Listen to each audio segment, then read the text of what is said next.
Hello बच्चों, कैसे हैं आप लोग। आई होप आप सभी बहुत अच्छे होंगे। मैं मेडी ट्यूटोरियल से विकास, आपका जूलॉजी टीचर। और आज का जो हमारा टॉपिक है बहुत शानदार टॉपिक है, दैट इज़ पार्चुरेशन। ठीक है, सिंपली मतलब तो हम लोग समझ रहे होंगे पार्चुरेशन क्या है। 9 मंथ ऑफ प्रेगनेंसी है, आफ्टर दैट जो डिलीवरी होनी है बेबी की, उसको हम लोग बोल सकते हैं पार्चुरेशन। उस प्रोसेस को हम लोग बोलते हैं पार्चुरेशन। तो क्या है मैकेनिज्म इस पार्चुरेशन का, वो हम लोग को समझना है। सो लेट्स स्टार्ट बच्चों। तो पार्चुरेशन में क्या होता है बच्चों? पार्चुरेशन सबसे पहले तो एक न्यूरो एंडोक्राइन मैकेनिज्म है। कैसा मैकेनिज्म है ये? न्यूरो एंडोक्राइन मैकेनिज्म है। तो हम लोग पहला पॉइंट यहाँ पे लिख सकते हैं, इट इज, व्हाइट कलर से लिख देते हैं, इट इज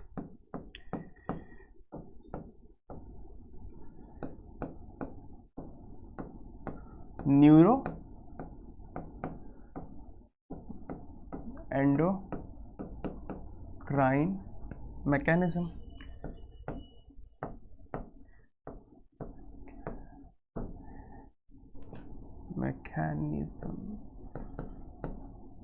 ठीक है, मैकेनिज्म है। ठीक है, न्यूरॉन्स और एंडोक्राइन मतलब जो ग्लैंड्स हैं वो दोनों इन्वॉल्व है इसमें, that is called neuro endocrine mechanism.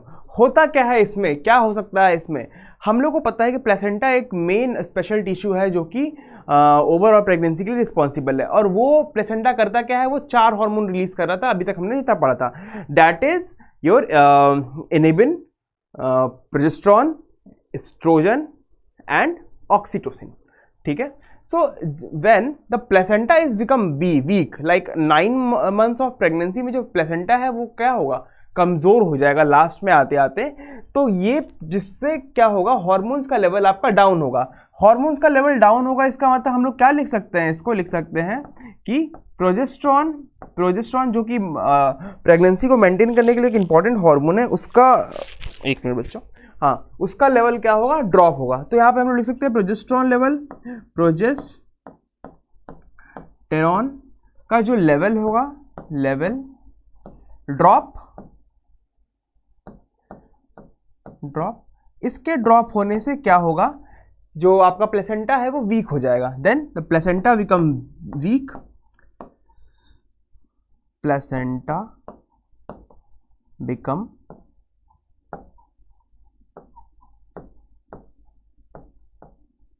Week. अब इस वीक प्लेसेंटा से बच्चों एक हार्मोन रिलीज होगा, इसको हम लोग बोलेंगे CRH। तो हम लोग इसको लिख सकते हैं, this weak placenta, this weak placenta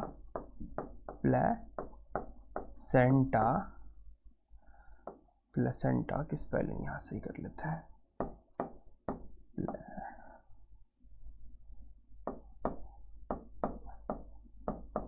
this weak placenta start secreting, releasing CRH। क्या है ये? CRH का फुल फॉर्म आप सभी भली भांति जानते हैं, that is corticotropin releasing hormone. ठीक है, कहाँ पे एक्ट करता है ये? तो ये एडर्नल ग्लैंड पे एक्ट करता है। एडर्नल में भी कहाँ पे? एडर्नल कॉर्टेक्स पे। तो ये किस पे एक्ट करेगा बच्चों? ये एक्ट करेगा adrenal cortex of the foetus. किस पे एक्ट करेगा? Adrenal cortex of the foetus. थोड़ा सा इसको हम लोग इसको थोड़ा स्पेस बना लेते हैं, parturition.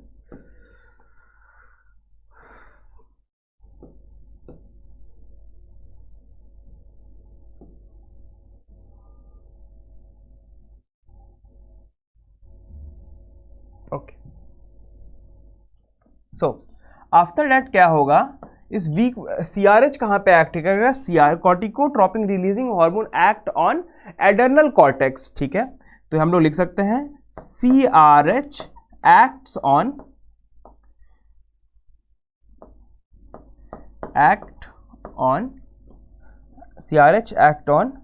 Adrenal cortex, एडरीनल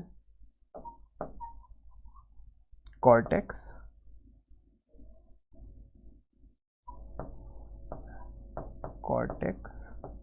of foetus.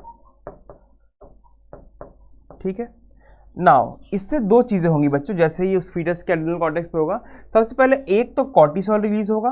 क्या होगा? कॉर्टिसोल रिलीज होगा। यहां पे लिख देते हैं कॉर्टिसोल। कॉर्टिसोल, और दूसरा यहाँ पर रिलीज होगा DHEA नाम का एक हार्मोन नहीं, इसको प्रिकर्सर बोल सकते हैं, इसके हार्मोन बनेगा। सो इसको हम लोग बोलते हैं DHEA।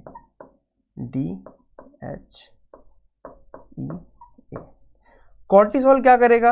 कॉर्टिसोल हेल्प करेगा ओपनिंग ऑफ एल्वियोलाई। किसकी एल्वियोलाई? उस फीटस की एल्वियोलाई को ओपन करने में ये हेल्प करेगा।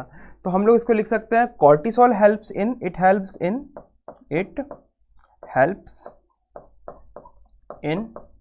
Opening of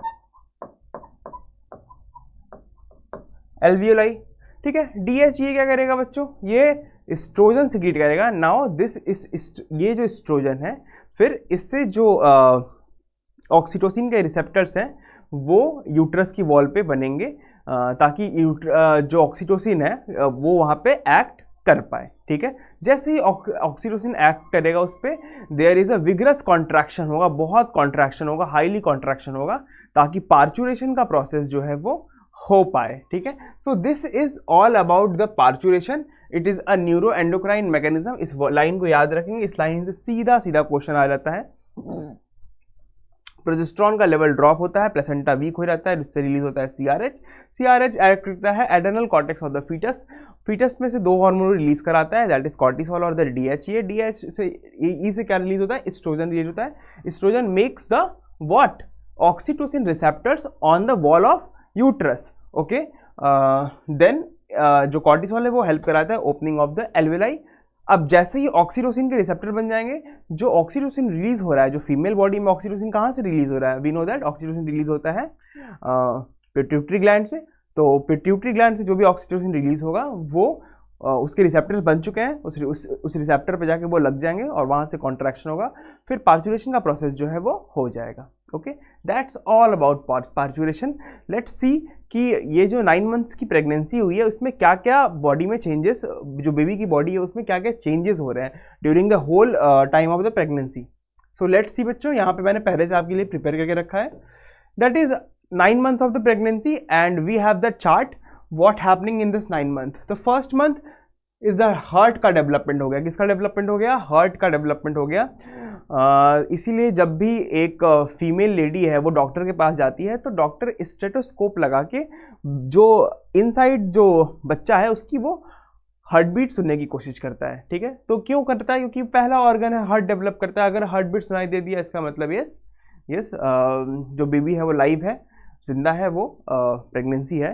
then second month में क्या हो रहा है? लिम्स और डिजिट फॉर्म हो गए। Limbs and digits are formed. Limbs and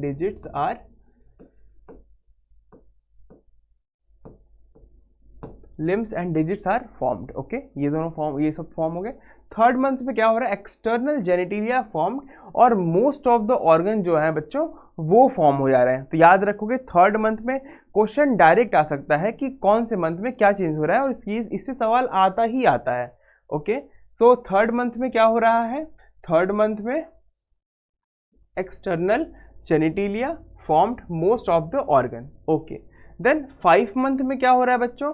5 month में हो रहा है हेयर्स जो हो रहे हैं appear on the head and the first movement of the foetus. This is very important to know. ये सवाल बहुत बार आ चुका है कि फर्स्ट मूवमेंट ऑफ फीटस कब होता है। तो याद रखोगे कि फर्स्ट मूवमेंट ऑफ फीटस कब हो रहा है? ये हो रहा है 5th मंथ में। कब हो रहा है? 5th मंथ में। Okay, now let's come to the 6th month. 6th month में क्या हो रहा है? Hairs all over the body, जो हेयर है वो पूरे बॉडी पे अब आ चुके हैं। Eyelashes formed, eyelids open. Eyelashes form हो गया, जो आईलिड है वो क्या हो गए? वो ओपन हो गए। Okay, now 7 month. 7 मंथ की प्रेगनेंसी में क्या हो रहा है? The baby continues to grow significantly. At this stage the baby lungs producing surfactant. Now एक नया टर्म आ गया, वो तो ठीक है कि जो बच्चा है वो ग्रो कर रहा है सर, लास्ट में ये क्या लिखा हुआ है? At this stage the baby lungs begins to producing surfactant. So any guesses? बता सकते हैं आप लोग? कुछ गेस कर सकते हैं क्या होता है? कोई बात नहीं, मैं बताता हूँ आपको। सरफेक्टेंट का मतलब ये है जो हमारा लंग्स है उसमें एयर है तब तो वो ठीक है, एक गुब्बारे जैसा है, लेकिन अगर तुमने देखा है कि जब गुब्बारे में से आप हवा निकाल देते हो तो वो गुब्बारा पचक जाता है। मगर जब हम एक्सपायर कर देते हैं, जब हम हवा रिलीज कर रहे हैं ब्रीदिंग के टाइम पे, इंस्पायरेशन में तो ठीक है, जब हम एक्सपायर कर रहे हैं, जब हवा निकाल रहे हैं, तो हमारा लंग्स कोलैप्स हो जा रहा है क्या? नहीं, हमारा लंग्स कोलैप्स नहीं हो रहा है। क्यों नहीं हो रहा है? Because of the presence of surfactant. ठीक है, ये याद रहेगा, ये चीज क्लियर रहेगी। ओके, सरफेक्टेंट क्लियर हो गया यहाँ से। द 8 मंथ ऑफ प्रेगनेंसी में क्या हो रहा है? Continue to grow and the gain weight, head down position. ठीक है, वो जो बेबी है वो कंटिन्यू ग्रो कर रहा है, और lastly at the last stage of the 8 month of the pregnancy जो पोजीशन है उसकी हेड डाउन पोजीशन में हो गई है, और 9 मंथ में that is the sign of labour pain start हो जाएगा, एंड फाइनली जो पार्चुएशन का प्रोसेस है वो कंप्लीट कर लिया जाएगा। So this is very short explanation, very point two point explanation, एकदम एग्जैक्टली जो होता है मैंने आपको वही बताया है, कोई फालतू की बातें नहीं। So that is this whole 9 month of the pregnancy is the here. I hope ये चीज़ें आपको क्लियर होगी। अब हम इस सीरीज में पूरे लेक्चर्स को कंप्लीट कर चुके हैं।